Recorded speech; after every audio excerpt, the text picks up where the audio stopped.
When I was young, I grew up going to theme parks in the UK.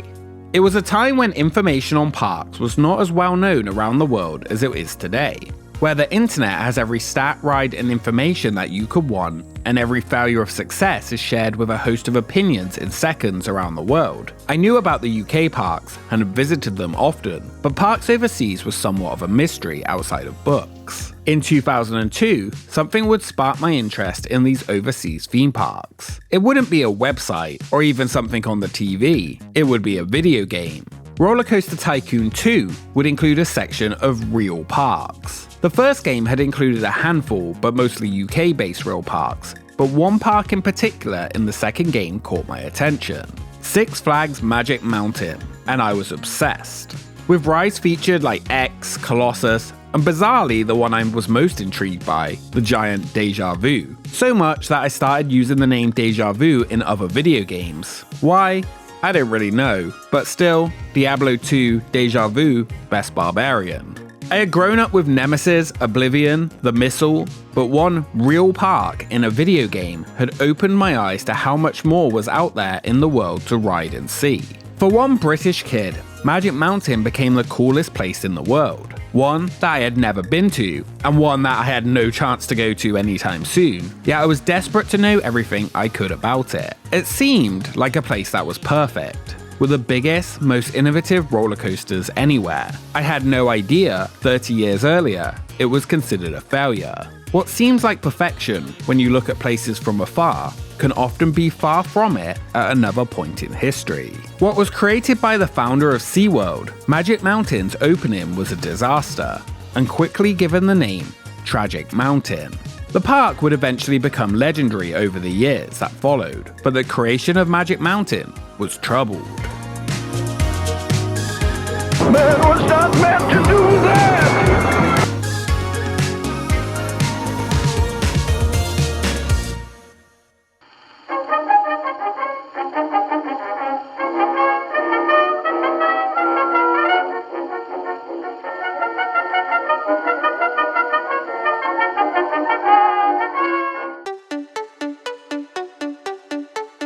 Newhall Land Farming started out as a cattle business. They found it did not create enough income to sustain the family's lifestyle and began selling land. But they understood that they needed a better way to make money.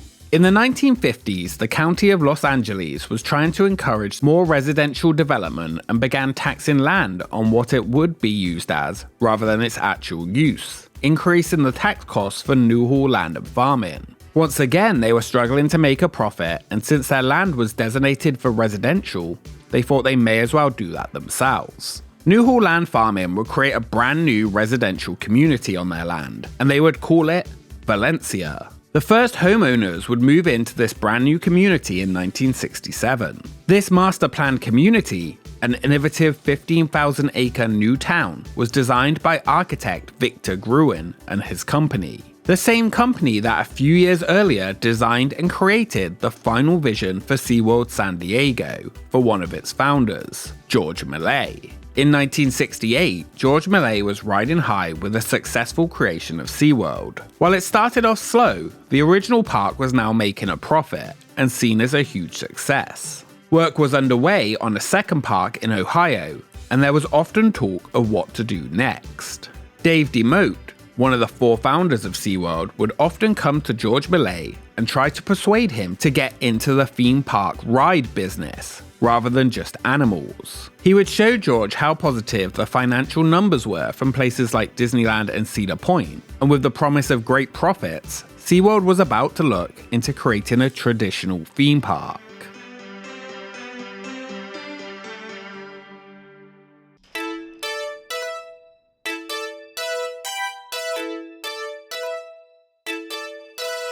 The original idea was to build an aquatic-based park without the animals. A mix of somewhat busch gardens with SeaWorld's show quality and rides like Disneyland, all under one price admission. They were eyeing a parcel of land near the Interstate 5 highway and began early meetings to see if a park would be possible on what would be called Castaic Lake. These meetings were leaked to the media, and SeaWorld denied they were building a park with Los Angeles, and the original idea was shelved publicly due to the public outcry.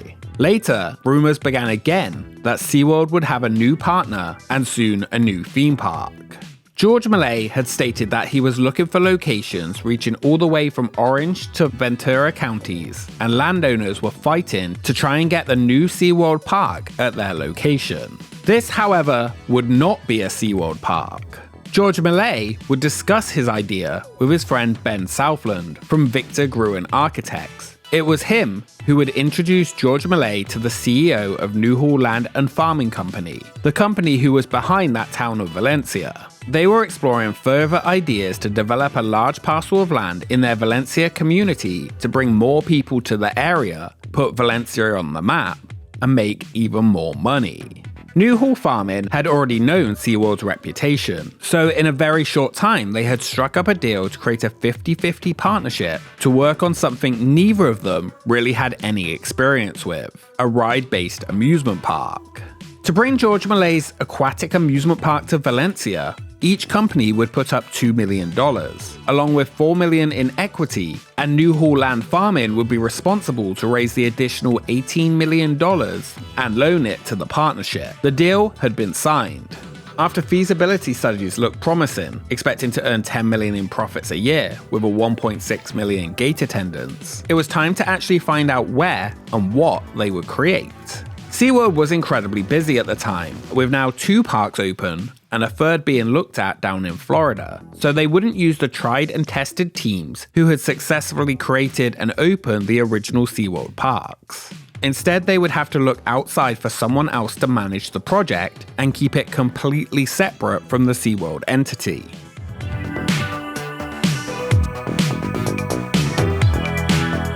Los Angeles amusement park designer Randall Duhl would be hired to create the concept for the Magic Mountain theme park.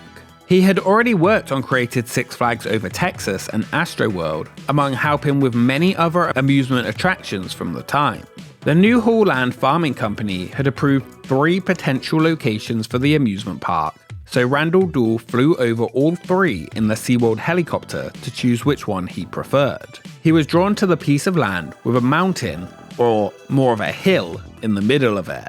While he knew that it would be a tougher build, he also knew that it would make the park unique. The original plan for the park was designed in what would become Randall Duhl's staple, a full loop layout, where each attraction would follow the next in a logical order. They wanted to make a walkway through the middle of the hill and have a complete loop surrounding what they would call the mountain. This idea would be too expensive, so the full loop around the mountain would be changed to only one side of the mountain, where guests could ride to the top and enjoy the attractions before walking down. The hardest part for George Millay, with SeaWorld so busy, was who would run and manage the park and its creation, and there was one man who kept being recommended: Doc Lamon. Eugene R. Lamon had worked for Stanford Research Industries in the 1950s, whose company had been hired by Walt Disney to help find the best location for the Disneyland idea. From here, Doc Lamon would be hired as a director of operations at Walt's Disneyland, before taking the general manager role of Cedar Point. He would go on to consult for the operations of the 1964 World's Fair and return to California for the Cal Expo. There was nobody deemed more experienced, and George Millay would choose him as the man to run his new amusement park and put much of the trust in him to make it work. George had even previously considered him for a job at SeaWorld Ohio, so they had met before. Rumors had been circulating for over a year that SeaWorld of San Diego were looking to build an amusement park in Valencia. Finally, in August 1969, 120 guests attended a talk given by Doc Lamon, who was trying to convince them that an amusement park was the right fit for the Newhall Land. There was a lot of opposition to the idea of a loud theme park coming to the brand new Valencia area. As he described and tried to persuade them to build the project, he said, "We don't really have a name for it yet. I like to call it Magic Mountain. I put that on all the drawings I show on my board, so maybe they'll learn to like it." They did, and eventually the project was officially given the name Magic Mountain. Magic Hill doesn't quite have the same ring to it. As early as 1969, shortly after Lamont's hiring, problems began to arise. Lamont had been given a budget and the power to hire directors of his choice for finance, food, marketing, and operations, all of which would report to him. Those hired would clash with George Millet, who was known to not be easy to work with. Lamont's choice for a marketing director was fired before construction had even been completed. George would choose the replacement himself. The marketing for the park was one of the highlights of the first year, while everything around it fell apart. The Magic Mountain Publicity Department calls the amusement park a place of participatory entertainment. You make it happen. This is what they mean by participatory entertainment. Maybe at Magic Mountain they're trying to be or appear to be different, but really they already are.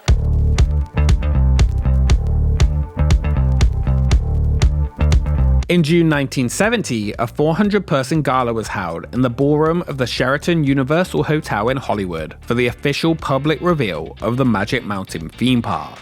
It would be here concepts that will be coming would be shown. While originally objecting to the project, most of the locals were now in favor and even excited for it. Yet only 9 months out from opening, there was nothing visible that an amusement park was coming. Just a preview center of what could be. The first visible signs of an attraction would be the Intamin Sky Tower, a 384-foot tall observation tower on top of the hill. This sky tower was actually rumored to have been originally designed for Hugh Hefner's Playboy Club in Chicago. The Sky Tower was set to be the highlight of the new theme park. Sadly, on opening day, it was not ready, and it wouldn't open until months after the park. The start of construction, though, was a promising sign that this park was really going to happen, and further attractions quickly began to be installed. The park's Grand Carousel was a 58-year-old Philadelphia Toboggan Company carousel that operated at Savin Park Amusement Park in Connecticut, and it was fully restored. To get around the park, a funicular was installed. This was joined by a mini monorail created by Universal Mobility, another exciting way to move around the park. Intamin provided smaller flat rides, while Arrow Development would provide the highlights of the park, the Log Jammer Log Flume and the Gold Rusher Mine Train. Arrow would also provide some smaller attractions throughout the park. The opening day lineup was seen as quite a success, and one of the more exciting new park openings around the United States. A huge landscaping effort was underway to transform the hill from what was now a mud pit into a world-class amusement park. Many of the trees used within the park were moved and rescued from the planned Castaic Reservoir that would soon be covered by water from the California Aqueduct. Along with the rides, the park was set to feature SeaWorld quality shows that would entertain in its giant theaters. Magic Mountain would even get the rights from Warner Brothers to feature Looney Tunes characters at the park. It was only a one-year deal though, and it wouldn't be until years later that they would return to the park. Instead, they would introduce their own costume characters, Bloop, Bleep, King Troll, and the Wizard. Not exactly Bugs Bunny, but it would do. A large emphasis was also given to the quality food that would be provided for guests, intended to keep visitors coming back. They said it would be a theme park, nothing like a carnival, but not themed to the level of Disneyland. The park would cost $5 to experience everything, something even Disneyland was not doing, and be open daily in the summer and weekends during the winter.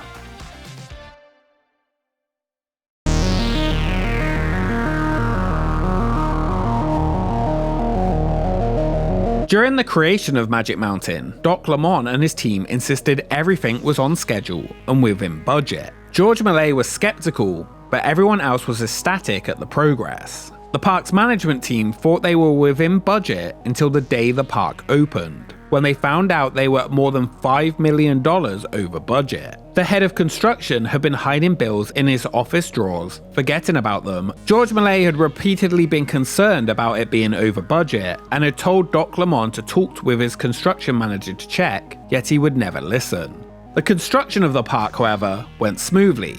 Earthquakes did do some minor damage during construction, but nothing that would delay the park. Zoning for the land was also a big issue during creation, but was overcome. Even a union plumber strike didn't seem to derail the efforts to get the park open on time. It seemed, on the outside, that nothing really would be an issue at all, and the park's managers insisted repeatedly that everything was on time and perfect. Just 40 days before opening, a reporter visited the site for the upcoming Magic Mountain and was toured around by public relations. What he saw was an unfinished, unpaved amusement park that was still very much a construction site. Unfilled lakes, ride vehicles in the parking lot, even rides under construction. As they were given the tour, the cart that they were using to travel around in got stuck in the mud, and both of them had to put in huge effort to push the car out of the mud, returning to the front covered in it. The park was either going to have to be finished extremely quickly or be delayed. However, the management team remained committed to the opening day of May 29, 1971.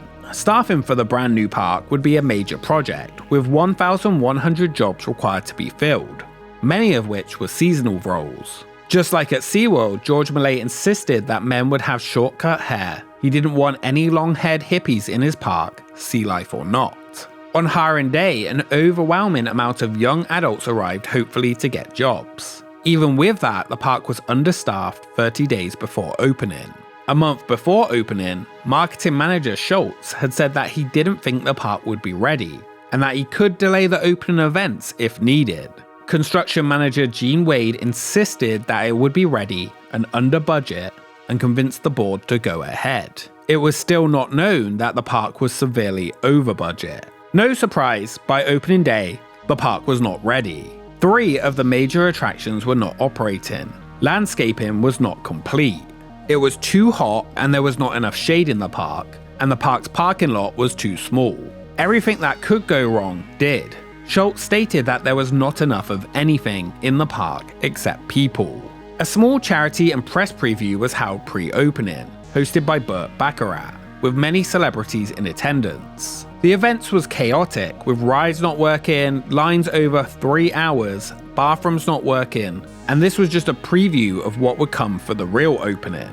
The day before public opening, the park ran an event for Chevron, a major sponsor for the park.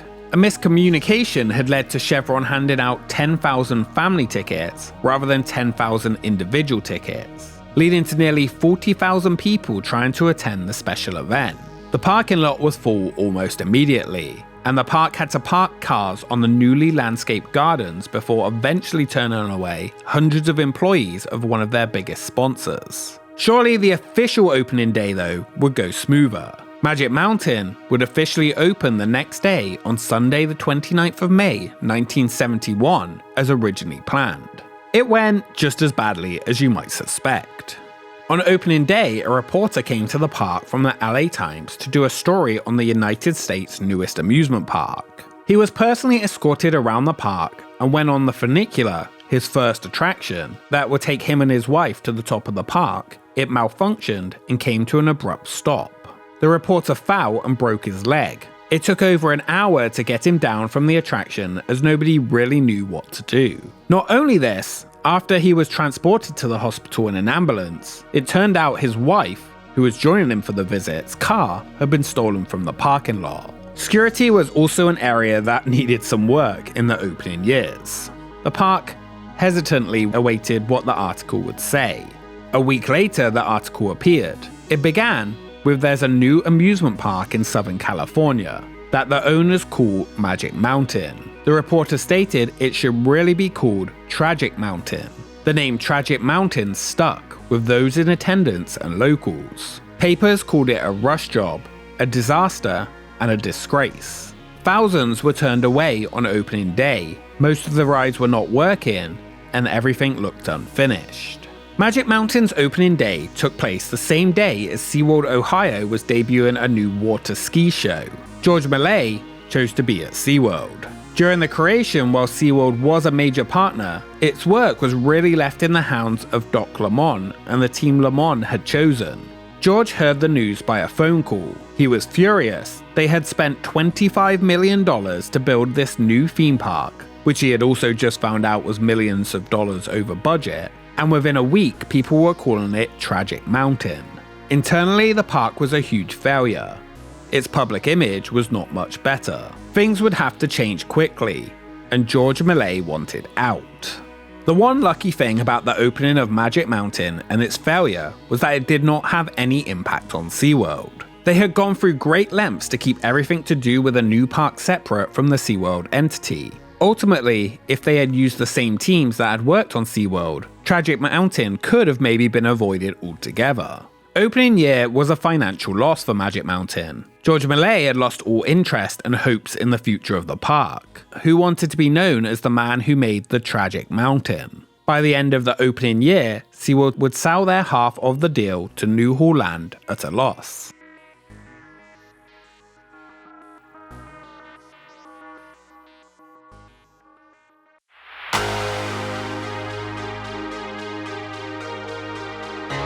Immediately after the sale, most of the management of the park was removed. The employees George personally installed left and moved to SeaWorld's parks. Doc Lemon was gone the same week as the sale, less than a year after opening. In June 1971, just after the park opened, an article talked about the experienced and incredible team that Doc Lemon had created for the park. He is quoted as saying Murphy's Law warns that without alert management, everything that can go wrong will. The team he had chosen was here to ensure it wouldn't. Behind the scenes though, everything had. Just months later, SeaWorld was out and Doc Lemon fired. George Millet placed the failure of Magic Mountain firmly at the fault of Doc Lemon and the staff he had chosen to operate the park. Lemon, however, had no bad blood about his ousting for the park. A year later, he was asked his thoughts on Magic Mountain. He insisted that early criticism is just part of the process for honing a new theme park experience. It's done as well as any new park. Even Disneyland had more trouble opening. He insisted that the little place would flourish, and people would see in about 3 years. Publicly though, the first year of the park was under attendance projections, not making money, half the rides were not operated, and guest complaints were extremely high. It was going to take a big turnaround to turn the tragic into magic. Without SeaWorld's partnership, New Holland stood committed to doing it, installing a new team from within to operate the park, the new manager being a manager of one of the company's golf clubs. They promised big new additions year after year. Ultimately, in a way, they would do it, with new rides coming each year throughout the 1970s, and even becoming the first park in the world to have a looping steel roller coaster in 1976. The park would also start a tradition of a long history of it being used for movies, TV, and commercials, being featured in the Universal film roller coaster, something that would continue throughout the decades, including National Lampoon's Vacation and even The Muppets. By 1974, Newhall had turned Tragic Mountain back to somewhat of a magical place, as they finally found some success within the park and started earning some money. Though it had taken a huge investment and big impact of extra money to make it happen. Surprisingly, it thrived through the gas crisis, as they marketed the park as just 2 gallons of gas from the San Fernando Valley. The park had finally overcome its reputation as a loser for opening too early with not enough to do, and the name Tragic Mountain slowly faded into history for a park that would become one of the most recognizable amusement parks anywhere in the world. New Holland's final big addition to the park in 1978 would be Colossus, as in 1979 the park would be sold to Six Flags for $53.2 million, becoming therefore known as Six Flags Magic Mountain. Newhall believed capital currently used up in the park could yield higher returns when reinvested in their other business opportunities, mostly real estate. They said it was nothing to do with the roller coaster accident that happened just 5 months earlier, and that was said not to be even a consideration among the incentives to sell. This incident involved the brakes slipping and 10 were injured on the Revolution. The first decade of Magic Mountain was filled with accidents and even multiple deaths. A Grand Prix mechanic was killed when one of the cars fell on him. A pair of newlyweds were rocking the Eagles Flight Skyride and their bucket fell 50 feet to the ground, among many, many others. But New Holland insisted these issues were not the factor for this sale. It was just another reason though why the first decade of Magic Mountain was somewhat tragic. Simply, they stated they felt they could do better elsewhere. The sale was complete, and to this day, the park will become known as Six Flags Magic Mountain. Over the following decades, the park would offer some of the most iconic attractions anywhere in the world. Its difficult creation, and its time as Tragic Mountain, would rarely be remembered.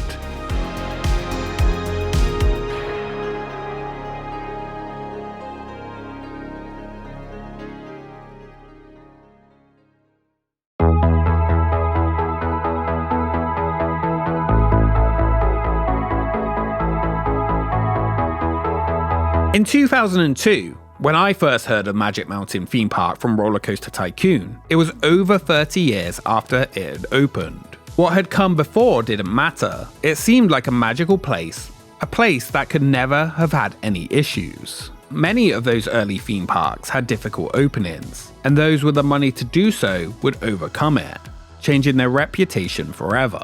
Today, as the world is more connected than ever, a place that would open and was dubbed tragic is harder than ever to move on from.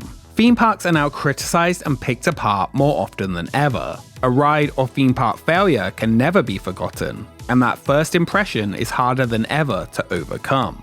In a world where everyone can persuade others into enjoying or disliking something, a world where negative takes on experiences can leave a lasting legacy that can be shared around the world in moments, it's important to remember, just like Magic Mountain, things can change. Opinions do vary, and that theme parks are only ever as good as your own experience, your memories, and the time that you were there. More often than not, a troubled experience or opening often has people behind it who care deeply, that in nearly every case want to make it work, but for some reason or another, most usually money, leads it to failure. A small window of failure does not define a theme park that has now existed for over 53 years. Yet it's still important to remember how it all began and learn from the mistakes. Magic Mountain's creation failure and its turnaround is somewhat unique. It had all the right aspects to make it work, and it still didn't. And much of that blame was placed on the team behind it. George would later call Doc Lamont's chosen hires in charge the biggest bunch of incompetent, dishonest buffoons you had ever laid eyes on. He would never delegate one of his park's openings to other people ever again. Ultimately, however, the failure was on him, at least 50% of it anyway. And the failure of Magic Mountain would spark the catalyst for George Millay to lose the SeaWorld company forever just 6 months later, and one day lead into the creation of Wet n Wild. Like so many behind the scenes working to make theme parks a reality, George Millay was said to be extremely passionate about his experiences, parks, and entertainment that he had created. And while his time on Magic Mountain was short, and soon his time at SeaWorld would end also, his second ever marine theme park was thriving in Ohio. While that park story would not start as a failure, its demise will be linked with one of the most tragic closures in history in the world of themed entertainment. One of over 100 years of memories, entertainment, and fun that would end abruptly.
Thank you so much for watching this episode of Expedition Theme Park. If you enjoyed it, make sure you subscribe to join the expedition, and check out part 1 of this series with the creation of SeaWorld. Follow us on social media for updates on upcoming episodes, and a special thank you to our Patreons for supporting the channel. Happy New Year, and we will see you next time.